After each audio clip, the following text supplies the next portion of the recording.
again. We are Phoenix Talkback. We are liberal. We are united. And you want to know what? We are the world's first Jewish and Chicano radio show!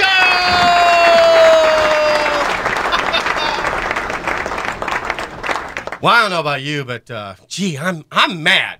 I'm mad. Bobby, are you mad? Man, I'm extremely fuming. I'm annoyed.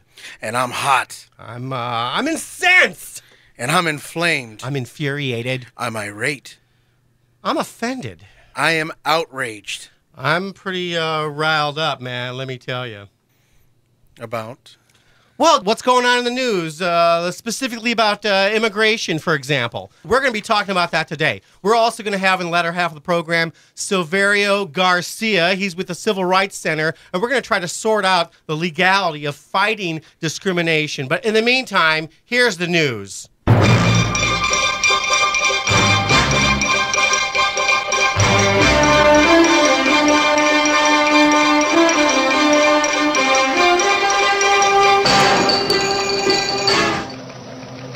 Tens of thousands of immigrants from around the country showed up at the rally for citizenship Wednesday in Washington, D.C. The demonstrators urged Congress to overhaul the nation's immigration laws and provide a path to citizenship for 11 million undocumented residents. A local undocumented worker, Miguel Angel Morales, was arrested last September by Joe Arpaio, was found not guilty of identity theft and forgery because his defense attorney argued that the Maricopa County Sheriff's Office detectives did not do a complete investigation of the business in the raid that picked up Morales at Glendale Construction. The defense also questions the identity of Ramon Q, a supervisor who was fired right before the raid. Soon, the Gang of Eight will be releasing their immigration plan. Anyone entering after December 31st, 2011 would be ineligible. Employers would have to verify the legal status of their workers.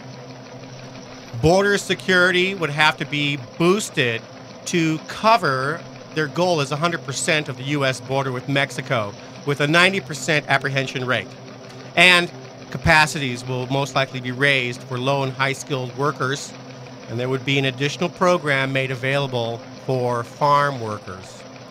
Last week, the state of North Carolina almost considered a bill to make Christianity the state's official religion. Although the North Carolina Republican Speaker of the House pulled the bill from consideration, a Huffington Post poll found that a third of the country would favor a national religion, while less than half would oppose it.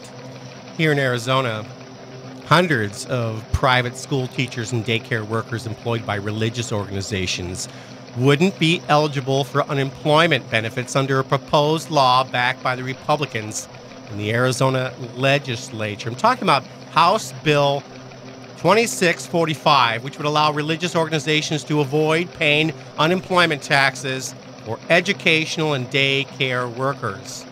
Democrats in the Arizona legislature have rallied against the measure, arguing that churches should provide unemployment benefits to teachers and workers. Last Thursday in Hollywood, California, the Republican National Committee caved to pressures from social conservatives and unanimously approved a number of resolutions without any debate, including one opposing same-sex marriage. In Tennessee, an 8-year-old girl, Amira Fatuga, followed a Tennessee lawmaker around, and in doing so was enough to make him drop a bill he was sponsoring. The bill would link academic performance to welfare benefits. And a little girl followed this guy around. At the end of the day, he dropped the bill. And as the little girl was presenting the lawmaker with a petition, a choir nearby of about 60 activists sang, "Jesus loves the little children." Well, that's the news, everybody. All right. Yeah.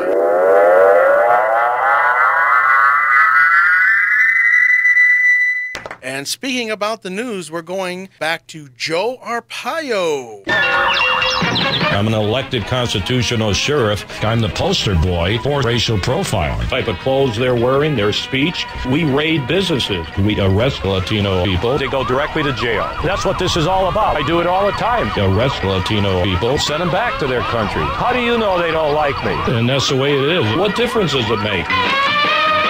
What difference does it make? Well, as everyone knows, our octogenarian sheriff has been in the shadows for the last few weeks since he fell and broke his arm. But old Joe, no, he couldn't be quiet for long because someone in their infinite wisdom decided to rattle this paper tiger's cage by sending a bomb in the mail from Flagstaff. If it wasn't for some eagle-eye postal employee who discovered this package, someone who was not the intended target could have been severely hurt or killed. Look, I don't like Joe Arpaio. I don't trust him, not because of who he is, but because of the policies that he has toward the undocumented and how he makes his jail a mockery of the U.S. Constitution on a daily basis. But to put other people in harm's way to make a political point just does not fly with me or any reasonable-minded individual. The crazy thing about this whole issue is that Il Duce is... he's playing the victim card, and he is quoted in saying that he did not deserve all of these threats. Well, you know what? My response to that is that he should have thought of this, of these threats and these assassination attempts before he started down this path of victimizing not only the people in his jails, but also doing unlawful raids against Latinos and other minorities and wasting millions upon millions of taxpayer dollars on frivolous nonsense like going after the president's birth certificate and sending a deputy to Hawaii. Hey, if you want to remove Joe Arpaio, fine, but do it legally, just like Respect Arizona is, by recalling this man. By causing unnecessary violence is not right, and it certainly is not cool. Yeah. You know, I guess I can agree with you that if you have to resort to violence in order to get something done, that you're cheating the game. It's not civilized. It's not humane. Two wrongs don't make it right. And you're right, Bobby. Joe Arpaio seems to be costing a lot of money to the county, and there's nothing wrong with pushing back against this man. He's responsible.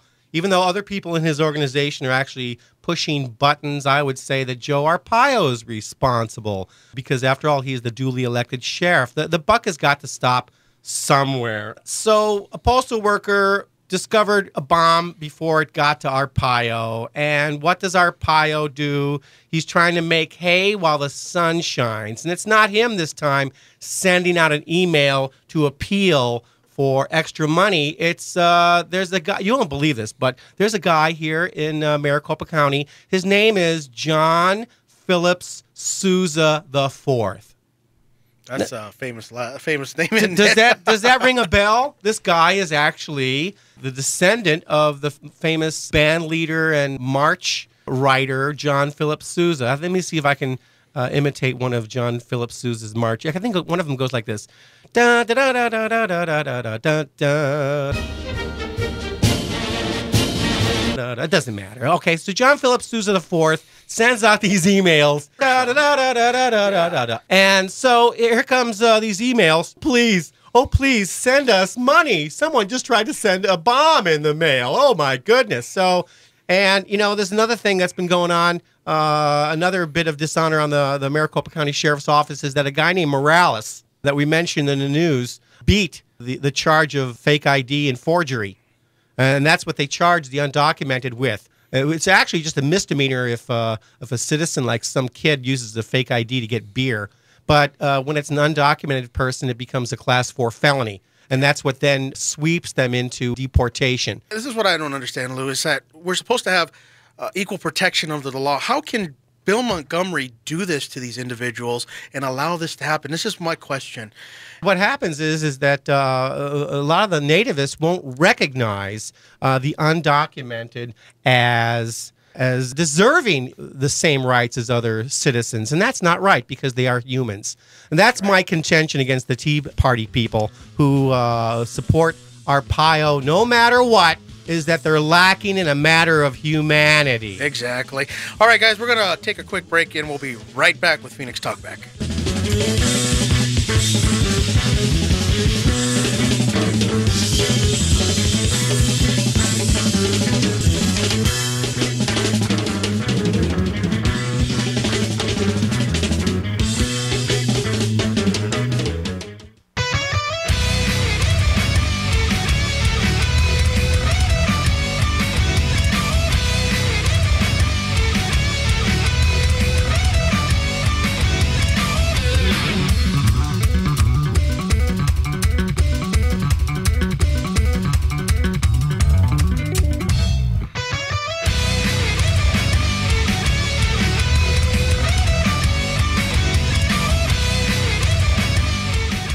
Welcome back to Phoenix Talkback, the world's first Jewish and Chicano radio show. Give me a hand on that. Thank you so much.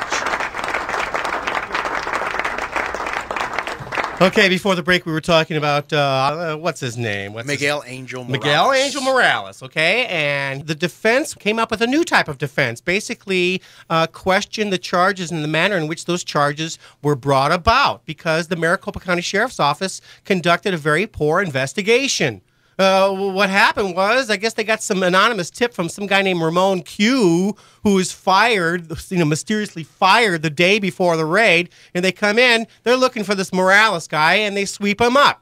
This just points out to the incompetence of the Maricopa County Sheriff's Office. You know, we're going to be talking about this. We've got a couple minutes here. Your calls are welcome if you want to call in to 602-277-5369, 602-277-5369, or 1-866-536-1100. And the next thing you know, Arpaio wants to raise money on this. Well, you know, he's been doing the same thing all along. I have here in front of me an interchange from a couple years ago between Joe Arpaio and Duke St. Rollins. I'm going to read what Duke St. Rollins, he responded to Arpaio. Arpaio wrote, "I see that the arrest of 2 illegal aliens with 50 pounds of methamphetamines was ignored by most of the media, including a large newspaper."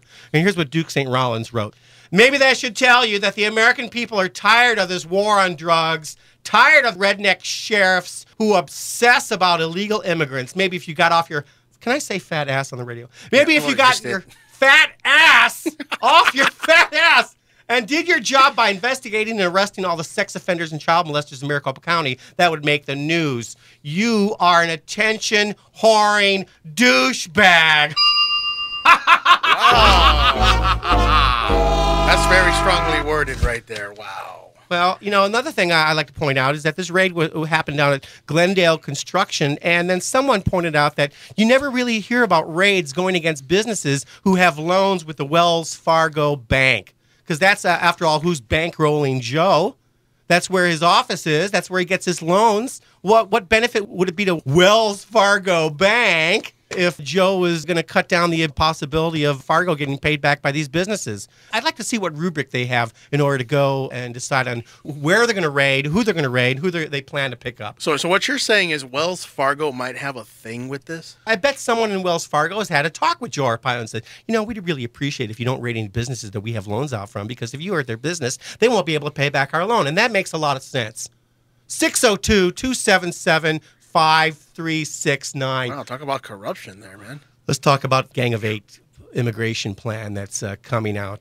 What do you think of what has been talked about and going to be released this next week? In all honesty, you know, none of these individuals have the Chicano community's best interests at hand, because not one of these individuals who sit on this Gang of 8 are from any border state aside from John McCain, who are not Chicano. In all honesty, I do not trust Marco Rubio at all, because he's Cuban. And not that I have anything against Cubans, but look, when they illegally immigrate to the United States, all they have to do is touch the sand on a beach in the Keys, and they're automatically given their green card. Well, that's from the Cuban Refugee Adjustment Act that was passed in 1966. 6 years after Castro took over Cuba. And so a number of people were leaving due to political reasons, and probably they feared for their lives. And I don't see any difference between that and a lot of the Mexicans coming over the border to escape the cartels and look for a new life. How come we don't pass this new immigration plan? Should not be called immigration reform. It should be called the Mexican Refugee Adjustment Act, just to be fair. With all of the murders that the cartels are doing down in Mexico and all of the corruption that the Mexican government has within their midst, even at the local and state levels, these individuals are looking to escape that. Isn't this what America is all about? Well, is freedom from oppression? There's more than that. Why is it corrupt in Mexico and the drug cartels? It's because Americans like their drugs. Exactly. You want to see a elimination of the cartels and all the violence, for crying out loud. Legalize drugs. Or at least marijuana. You know, marijuana has a lot of medicinal properties. We've seen patients that need it, that can't eat, who have cancers, who have other health issues, use marijuana to be able to eat, to be able to sustain and live. And that's one of the biggest cash crops coming out of Mexico right now. Fine. You legalize drugs. You'll eliminate. Of course, the drug cartels probably have lobbyists in Washington to keep up with all of the laws against those people who are in favor of drugs. I want to point out one more thing. We just talked about Cubans. The Puerto Ricans have also been given a break. If you know that they were granted the equivalency of amnesty and recognition in 1917. Well, this is most likely because America was about to enter World War I, and so the Puerto Ricans were invited to become citizens, or the equivalency thereof, and join the military. Now, I want to point out to you, there are plenty of Mexican nationals in this country who grew up in America, and they spent time in our military. And when they come back, due to the 1996 INA law that basically gave grand punishments for things that could have been arbitrated in front of a judge before, now they get deported. These are military members. They've served in our military honorably, and now they're called the banished veterans. So what is the difference between them and those people, the Puerto Ricans who took advantage of the Jones-Shafroth Act in 1917? There's absolutely no difference. These Cubans and Puerto Ricans are actually from the Caribbean in the ocean, and Mexicans are actually indigenous to this area. They've lived in this area, like my family has, for almost 400 plus years. So in my opinion, I believe that the Mexicans who actually deserve the right to be able to emigrate to this area, because this is their ancestral homeland. We're talking about this Gang of Eight plan, and the way it's coming out is it's dependent upon security. So once Homeland Security gets the idea that the border is secure at 100% coverage and 90% apprehension rate, then we can allow people to go through the motion. The motion's like, what, 10, 13 years? Yes, you know? it's insane. So we're talking about something that is going to be so long and drawn out. You know, this it doesn't make a whole heck of a lot of sense. It takes 15 minutes to walk into a gun store, and you can have a brand new AR-15 in your possession in 15 minutes, but yet it takes maybe a year to get a work permit. It just doesn't make any. You can kill somebody in 15 minutes, but to be able to help your family and sustain your family, you got to wait. About a year. It boggles my mind. No, this immigration plan, they're suggesting it's going to take years until people will be allowed to make an application for citizenship. I mean, and there are people who are here that have been waiting for many, many years. We're not going to be able to avoid this, folks. Come on, let's amortize all the Mexican Americans into America. Thank you very much. Stay tuned. Silverio Garcia will be in our next half of the program on Phoenix Talkback.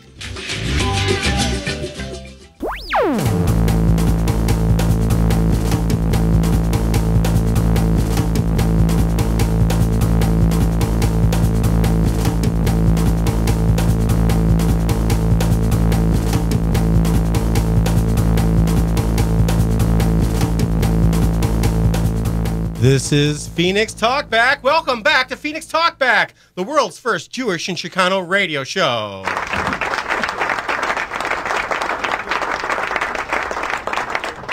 And now, here's Community Calendar. Oh, wait. Community Calendar? Yeah, are you ready to do Community? Yeah, let me go to the newsroom. The 100 Club of Arizona is having a shabby, chic Junk Boutique on Saturday, April 27th from 7 a.m. to 1 p.m. at the Saloon Hair and Day Spa, located at 325 North Miller Road in Buckeye. For only $10, you can buy a space to sell your unwanted stuff. It's kind of like a garage sale on steroids. Proceeds from the spaces will benefit the 100 Club of Arizona, which helps fallen police officers and their families. On April 28th, from 2 to 4 at the Desert Ridge Marketplace, 2101 North Tatum Boulevard in Phoenix, the American Red Cross Grand Canyon Chapter, in coordination with Fulton Homes and 98.7 The Peak, as well as KTAR 92.3, are holding a 2 seconds is too long 5-month water safety campaign. Grand Canyon Chapter volunteers will have a table with water safety materials, and they'll conduct CPR demonstrations. To learn more, go over to Fulton2seconds.com. It is National Library Week until April the 20th, and Phoenix libraries are helping you get out of your library fine debt by allowing you to donate a non-perishable food item at any one of the city's 15 Phoenix Library branches. The food donations will benefit St. Mary's Food Bank. And the Boys and Girls Club of the East Valley will have their 20th annual Gilbert Golf Tournament at the Cocopelli Golf Club on Friday, April 19th, starting at 1 o'clock. For more information, call the Boys and Girls Club at 480-813-2020 or go to www.clubzona.org.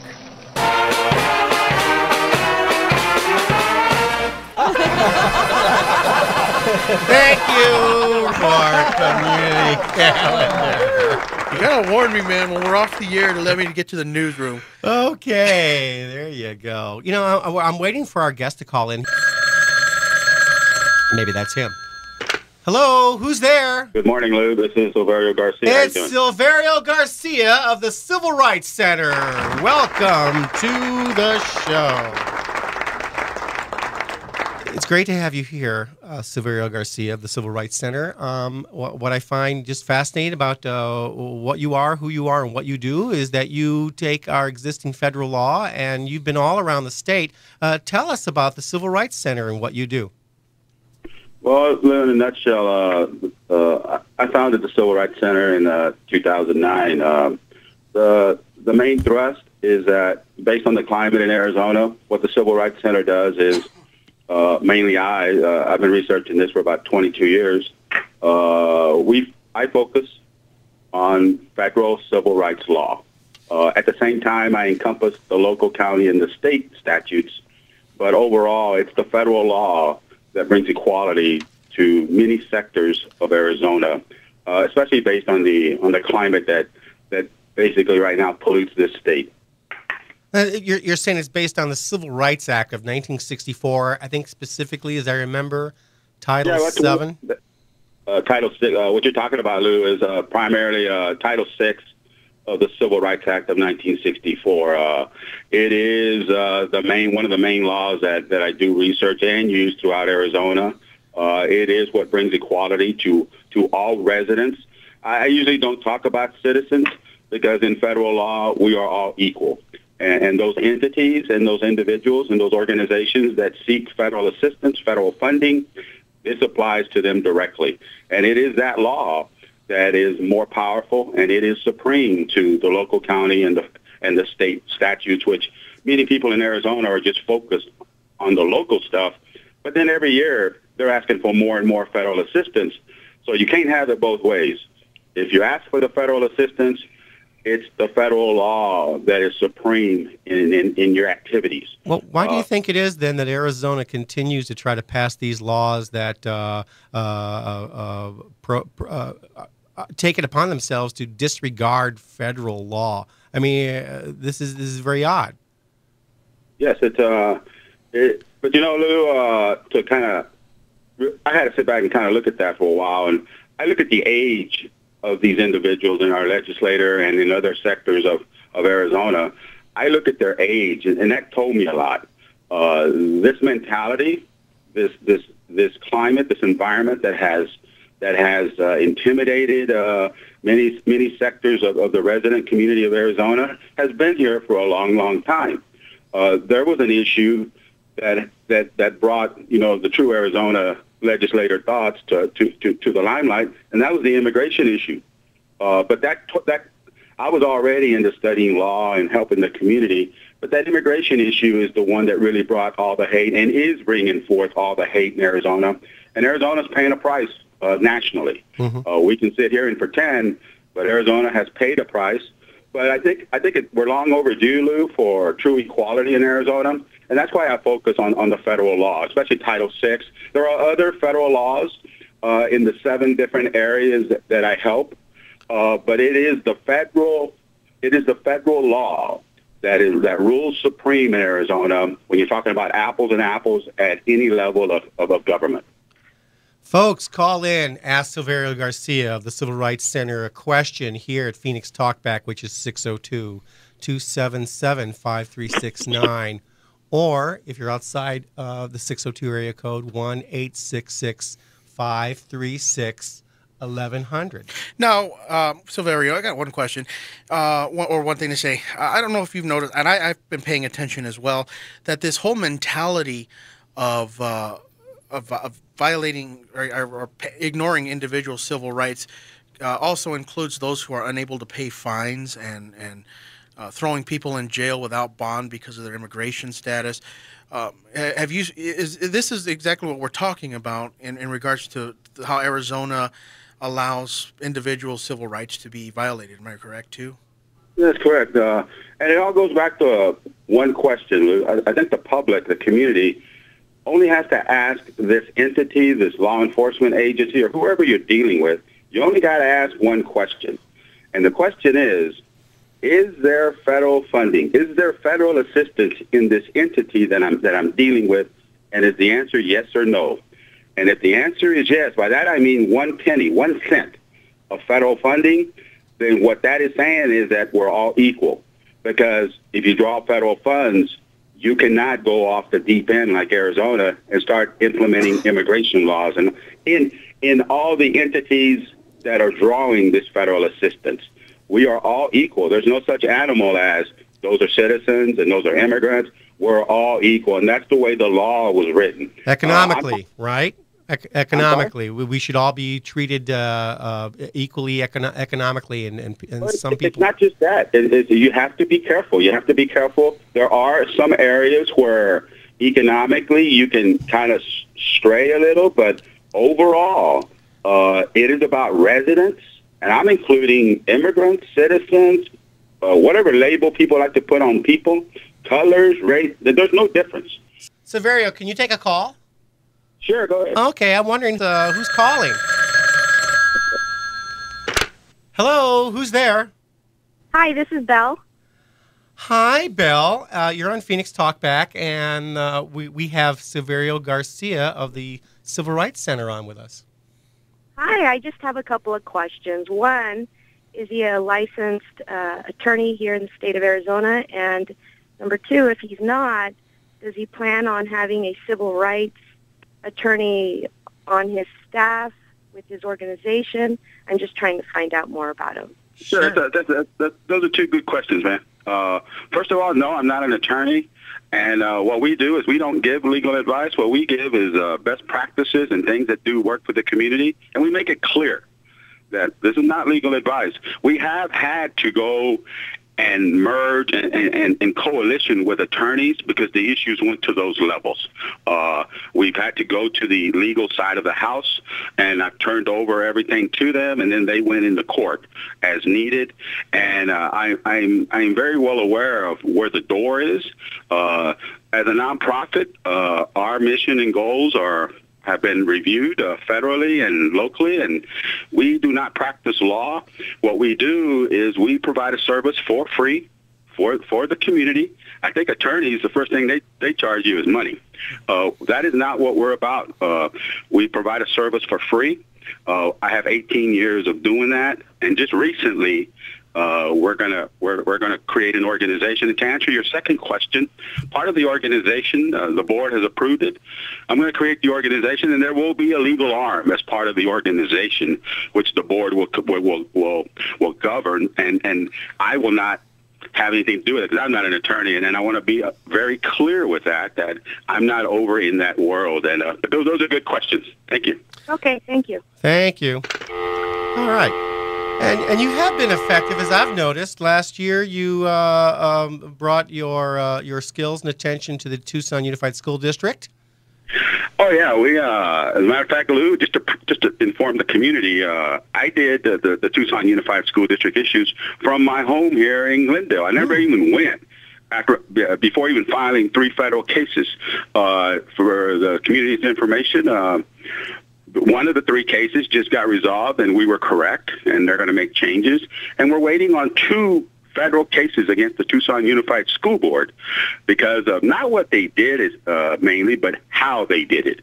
They excluded, they discriminated, and the federal government is in, and they are asking the federal questions as written, the laws, and we see a very positive response coming, and there will be changes coming to Tucson Unified School District based on our 3 civil rights cases that we filed, and there's a 4th one. The feds agreed that possibly Mr. Huppenthal might have violated federal law, so they opened a case on him, a case number, to investigate whether that statute was even federally legal. They assigned a case number. They haven't opened it. All right. Hey, Silverio. Silverio, we got to take a quick break. We're up against a hard break, so we'll be right back here on Phoenix Talkback. Yeah, no problem.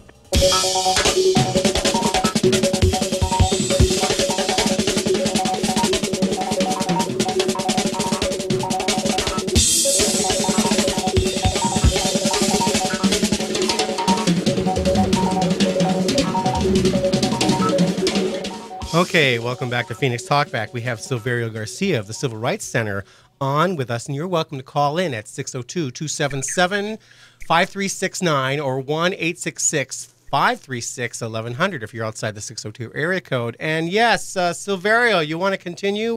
You asked about the Tucson Unified School District. Very heavily involved in that district right now.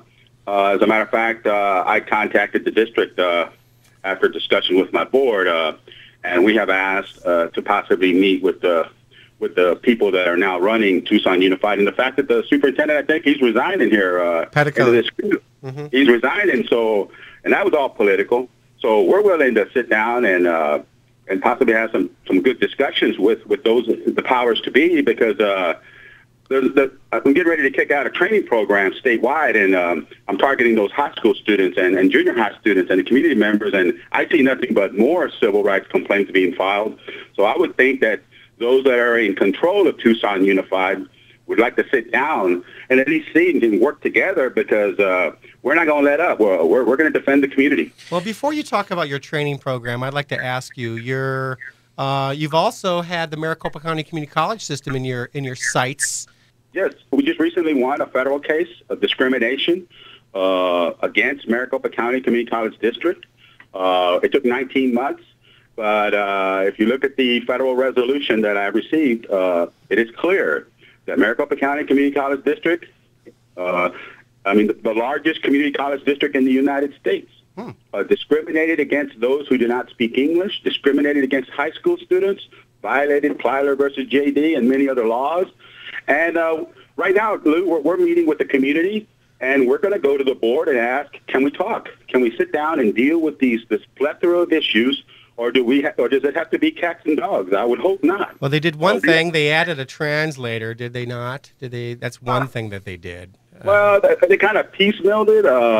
There are many questions still in the community. It hit an all-time peak of hate and them and us about 19 months ago.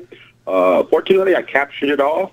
We are speaking with the community in all languages and colors, and we hope to go and sit with the board and leaders of the district to see if we can get an amicable, dialogue, and let's deal with civil rights. And tell us about your training program that you've started. Yeah, it took me, I've been doing this since, I've been doing school law and learning about school law since 1992 when my oldest son was in kindergarten. I always believed that research shows that parents that are involved and physically go to the schools, their kids come out with a fairly good chance of being successful. So I did that. Long story short, I studied school law since 92. at all four levels: school board, county, state, especially federal. I think I have going on 21 years. And so I decided, based on the climate in Arizona, because it's not getting any better in civil rights. And so I decided, I put a program together. I put it in writing. I'm going to test it out here on April 27, 28. I'm going to put together a select group of 20-something group reps and community members. I'm going to do a 2-day training. My goal is to empower the middle school, high school student, and community member. And I want them to learn what I've learned in 20-something years. So I'm going to base it from the novice level all the way to the accelerated. And when they walk out of my training, they're going to have a good sense. They're going to have a lot in their hands. And I would like to think that over time, they can do what I do. Now, Silverio, this is Bobby here. I got a quick question for you. Now, aside from what's gone on with Tucson and what's gone on with the schools, what other types of civil rights issues do you guys deal with? Do you guys deal with unlawful arrests? Do you guys deal with police abuse? Remember, it's civil rights. So there are 7 areas that we help the community with. It's public education, law enforcement, any city hall related issue, any medical health access issue, special education, disability. And if you have a EEOC, employment, federally related issue, we can give you some advice. We can even help you create it and file it. And so it's not just a certain ethnicity, a certain color, a certain language. It's across the board. And how can people find you, Silverio? How can people find the Civil Rights Center? There's a few ways. One of them is my post office box number. It's a CRC, Post Office Box 391. It's in Phoenix, 85001. Or you can email me. And one of my emails is AZ, as in Arizona, SKOOLS at yahoo.com. Once again, that's AZ, SKOOLS at yahoo.com. Or I got a cell number. It's 602-423-4025. That's 602-423-4025. You can also go to my website. You can go to the civilrightscenter.org. On the internet, it's C as in cat -R C as in cat.org. That is the website. You can go to contact us, fill it in, submit it, and it goes straight to me. So there's 4 ways. There's 4 ways you can get a hold of me. Now, one other thing before we have to head out. With the civil rights issues here in the state of Arizona, do you foresee any changes that may come about by some of your work? I'm a civil rights activist as well.